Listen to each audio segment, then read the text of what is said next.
Welcome in, guys. Welcome in. What's going on?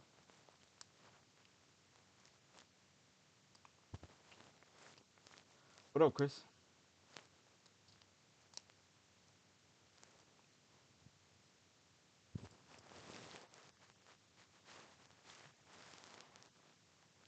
I have a few more people trickle in here. What a day.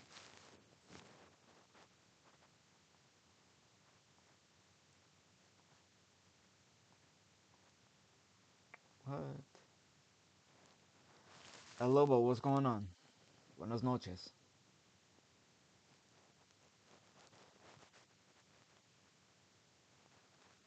Welcome in, guys. Get started here in a second. Wonder what's actually popping on Twitter. Haven't actually been on Twitter. It's Anthony Elevator down. What's going on, Gaston? What's up, Daniel? What's up, Derek? What's going on, Sits? Welcome in, guys. Welcome in. All right, so we got a few people in here, so we'll get started. Um, what a day. I think everyone pretty much got shocked by the end of today, one way or the other. Either you were pretty much maybe on the wrong side of the price action today. Maybe you either ended up swinging calls over the weekend and you got slaughtered, or you ended up trying to buy the opposite direction of the trend here today, and that was really what ended up happening. And this guy just said 380 incoming. Actually, I don't doubt that. But today was really it marked about two key things for today. We actually had more or less the highest volume since the COVID crash, which really stood out to a lot of people. I know that Dougie actually called out and caught the volume today, because I know that me and Avery were more so looking at the price action today. Uh, so when we're looking at price action, we're more so caught up intraday, pretty much giving you call out by call out. But Dougie actually caught the 4 hour time frame and caught the spike in the volume, and that's what got to everyone's attention today. And then the other key point today was also the range that we ended up trading, with Nasdaq being down greater than 4% and the rally that we staged to go back green. That only happened twice in the market history. So two key takeaways, of course, is the range that we ended up trading from the lows to rallying into the green, and then also the volume being the greatest since COVID lows. So those are the two things that really stood out. Apparently, there was a lot of short covering that ended up happening today. There was some noise about the delta and some hedging. So that's what ended up staging this entire rally today. For the most part, that's what the word is that's out there that's trending right now. More so, you'll see a lot of traders out there on Twitter pretty much talking about that. And that's what I've been noticing. But that was just a remarkable recovery today. Now, does that look like we're pretty much in the clear? No, we're not. And you see Gaston's pretty much already calling for like 380 to the downside here on SPY. But what you really want to do was listen to what Avery also said today, was that he said don't get FOMO. And that was the biggest takeaway that I think everyone should have got today, was that, you hear me and Avery pretty much saying that we're not usually swinging. I don't think either one of us, for that matter, have actually been swinging any overnight positions for the most part. And that's really was because we're trying to stay clear when you get these kind of flips in the market. Just like you didn't, a lot of you that were maybe flipped into puts right at the open, thinking the market's just gonna dump even more. You literally just got shaken out of your position, just seeing that entire V-shaped recovery, basically. So that's what you don't want to get caught in, especially in an overnight position, because then guess what? By the time you wake up, you see that gap up and your position's already down X amount of percent. So that's why you don't want to be on the wrong side trying to swing positions. And that's maybe one of the key takeaways that I kind of want to give for you guys tonight is you definitely want to stay cash. I would more so suggest day trading. And that's exactly what I think me and Avery did for the most part today, was that we just killed it day trading, trying to find where the directions were, where the key breakout points were, and that was is exactly what brings me into the futures chart on ES here. And if you really notice here, I think between all of this going on here, I literally only had one line. And so if I take away the resistance line that I ended up having, I'll just fade it. This is literally all I was looking at going right into the open. This is exactly what I was looking at, is just a support line. And so obviously you had this little left inverted shoulder here that didn't catch my attention yet. But once we ended up dropping down to my support trend line, that's when I ended up deciding to buy calls here. And the reason why I ended up deciding to buy calls there when I scaled in right around 422, 421 here was because if you notice, the last two times that we ended up bouncing was that we bounced up the top here earlier in the morning. Then we ended up bouncing right after market open, about 30 minutes or so after the open. And then we ended up getting that bounce right into the midday. So that's where I was expecting just to get a quick scalp right off of that move. I know that it was actually a scalp. I could have ended up diming holding this for the entire day, but I did have 0 day calls on this.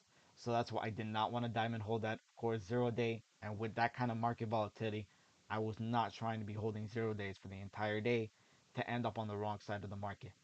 So I ended up getting there 422, 421 right here into the scalp. I ended up taking a quick little, I think about 23% or so out of that. And I was in and I was out. That was it. But then we ended up staging this entire rally. And once I ended up getting this, I had this little resistance line from where the lows were earlier in the morning. That was our reversal point as well.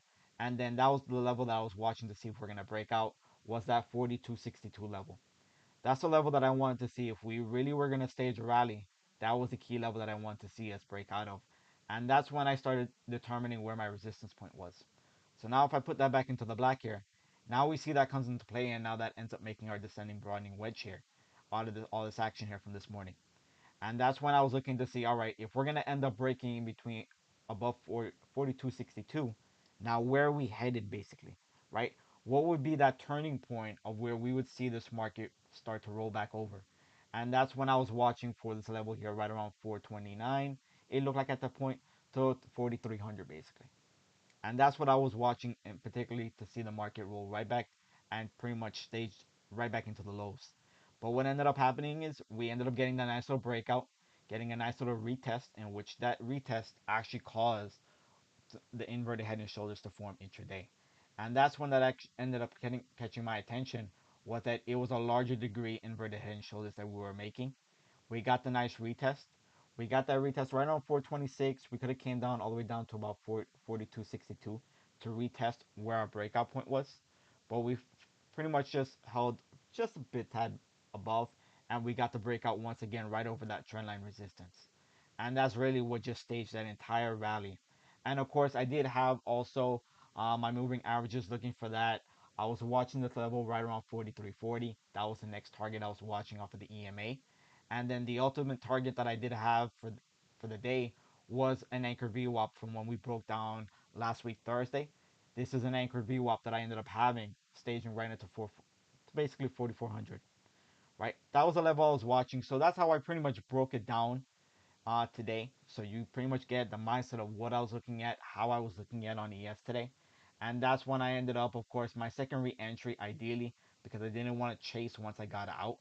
I wanted to go ahead and get the retest once I identified it was an inverted head and shoulders.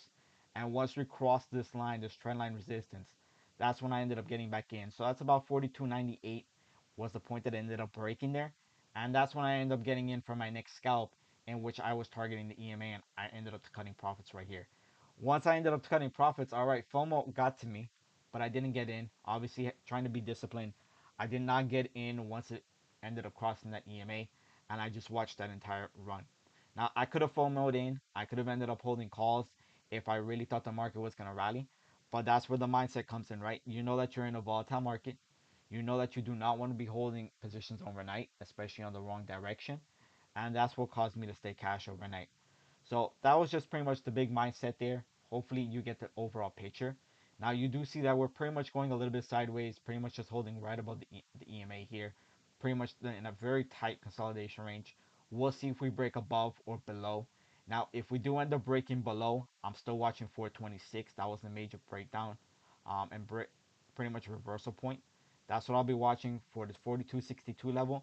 That's the level I'm watching to see if we end up breaking down below that, and then we're gonna flush below 4,200. Okay.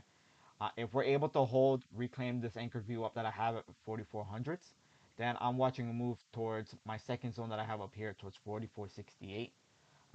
44, 45, 44.55 will be where my zone starts. All right. So 44.55 up until about 44.74 will be where I would be watching for your upper range in your targets. But that's pretty much just watching the zones, just knowing. Obviously, 44.26 down here, 42.62. Apologize.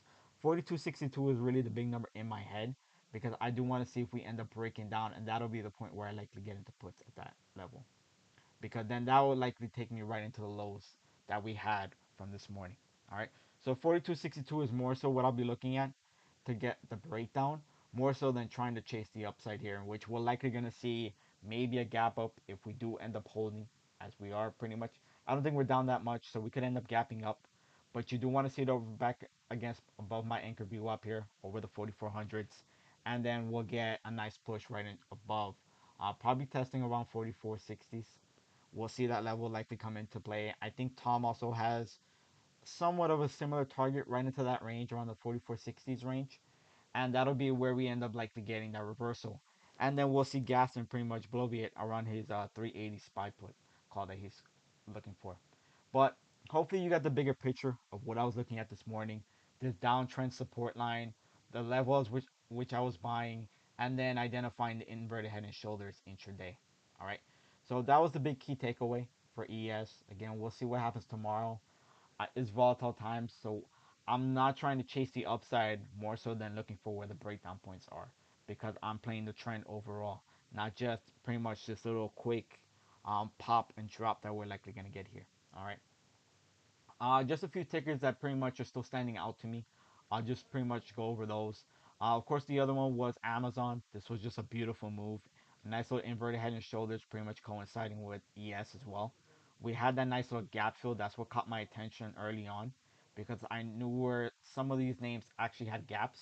And this had a beautiful gap completed around 28.48, and it's sitting right below the 20 EMA here. So I'm looking to see if we end up breaking above that 20 EMA here.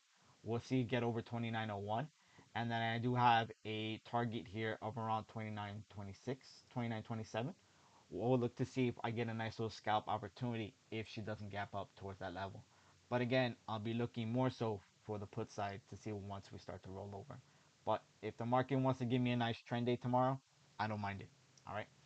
Other one was Tesla, and I think everyone's pretty much all eyes are on Tesla for the most part, so I'm not surprised. But if you see, we're sitting right below that 20 EMA here on the 5. You have that beautiful gap fill here going into 942.97. We'll likely see that gap get filled. I believe on a larger scale, I actually had a downtrend resistance. Let me see if it's off of, I think it's off the hourly. Yes, off the hourly.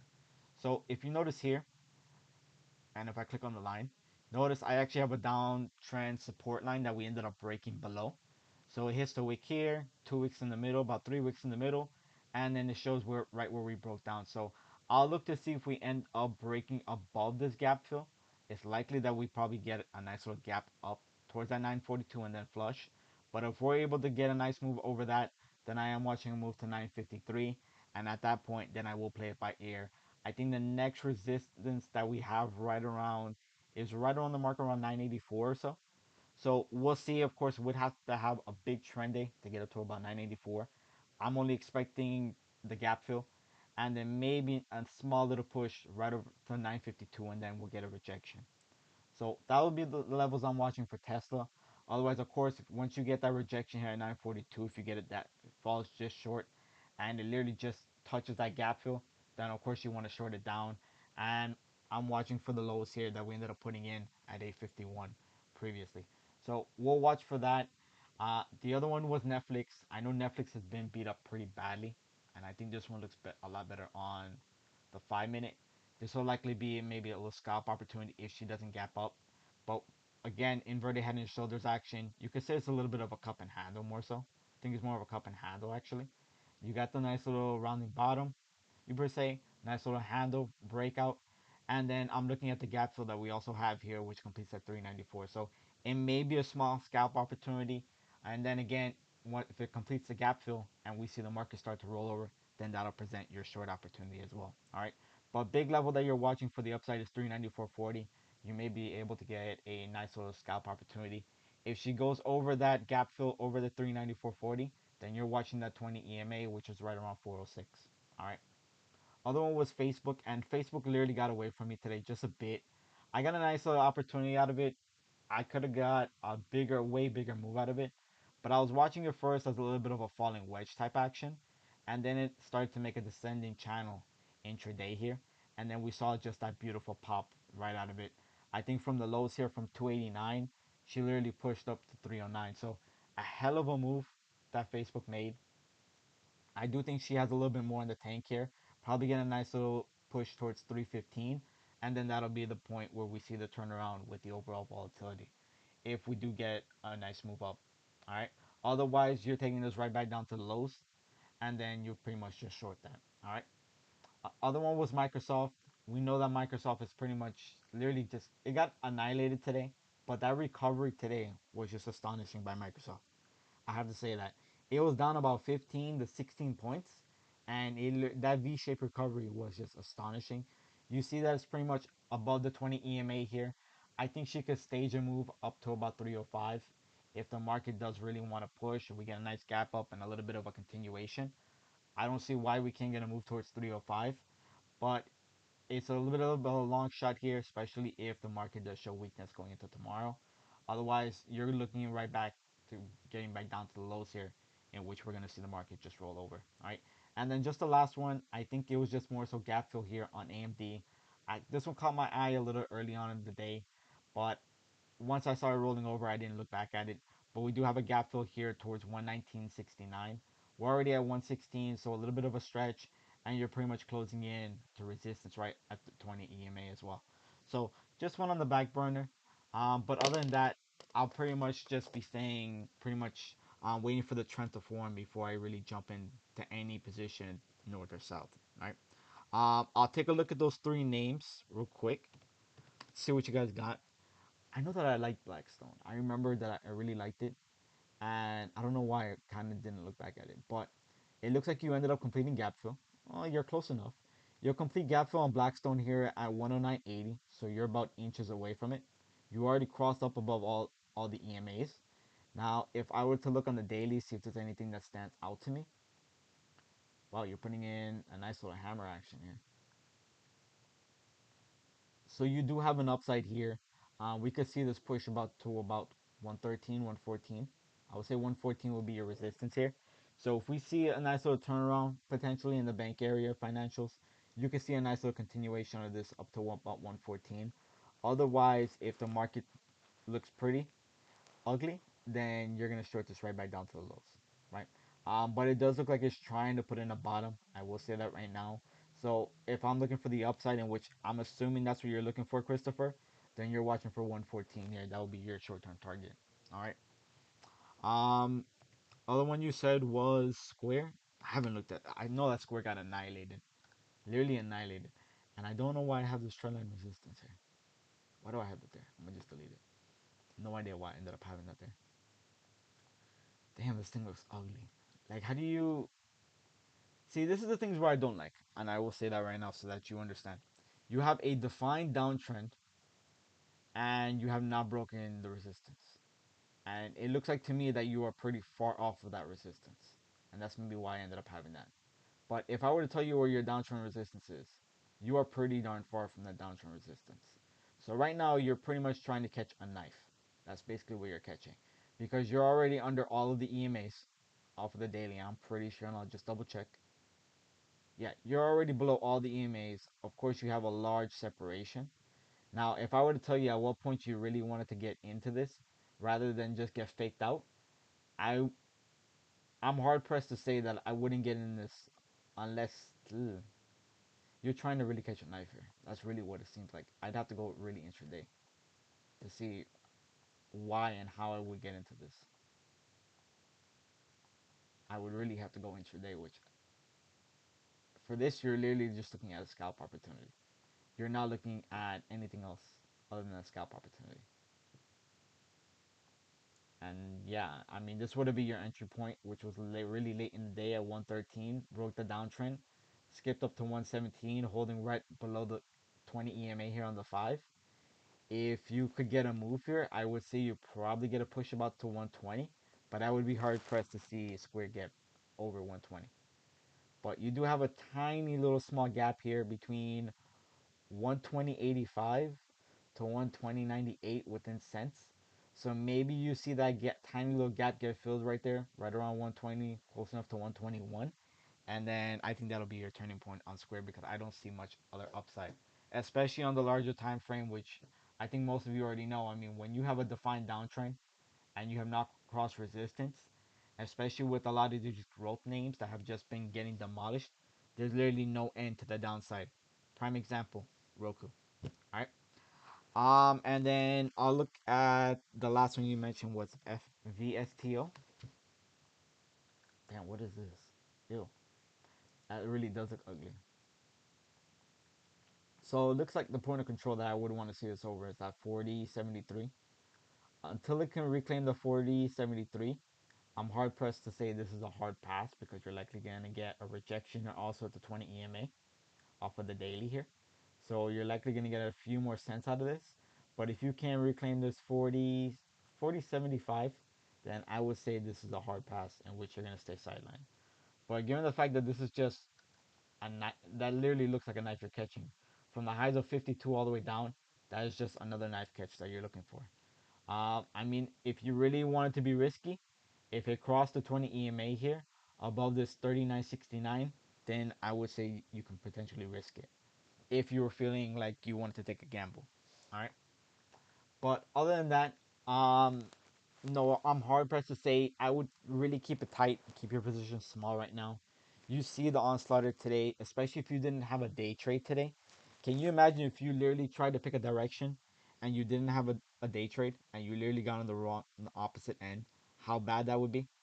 This is especially one of those days where you learn a valuable lesson because if I ended up buying puts towards the bottom thinking that we're going to continue to melt, maybe even halt down, then you would ended up getting pretty much annihilated off of that short squeeze to the upside.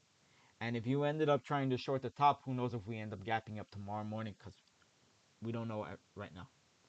So I'm hard pressed to say right now, try to keep it small. Try to just stick to day trading, just small amounts.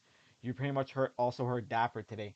I think he was only taking 80 to $100 positions at a time just because he knew of the volatility that the market was currently in. So that's one thing that you pretty much hear us pretty much saying on live and just take notes from us. You know, not holding overnight positions, keeping small size positions because this is not normal times, especially for those traders that are new. You do not want to be caught in this kind of event, right? So other than that though, we'll see you guys on live. Hopefully we have a nice little direction tomorrow. We're able to get a clearer picture and to know if we're really going to roll over or not, because that's the bigger thing. We'll see what the VIX does tomorrow morning because right now it's a little too early to say what the VIX is going to do. But we'll see what the VIX does by morning. If she does start to scare us, and we'll pretty much give you a heads up or not. But I will see you guys bright and early tomorrow morning on live. And you guys have a great night. All right? Have a good one, guys.